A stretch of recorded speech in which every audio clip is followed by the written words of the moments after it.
ក្លិនបងក្រអូបជាប់នាសាអូនទៅទីណាក្លិនជីវ៉ាតាមជានិច្ច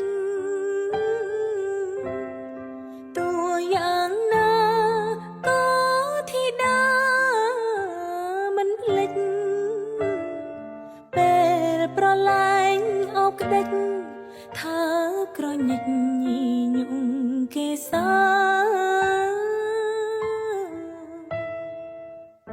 ក្លិនបងក្រអូបមិនព្រួលប្រាមិនដេចចិត្តកិច្ចកា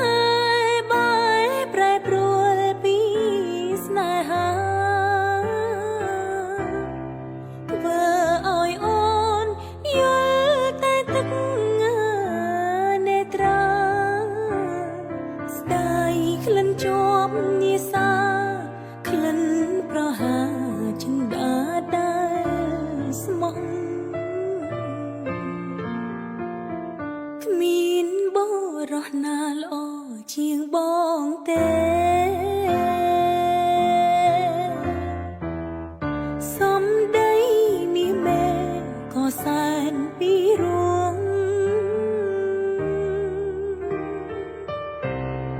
ពេលបងញញឹម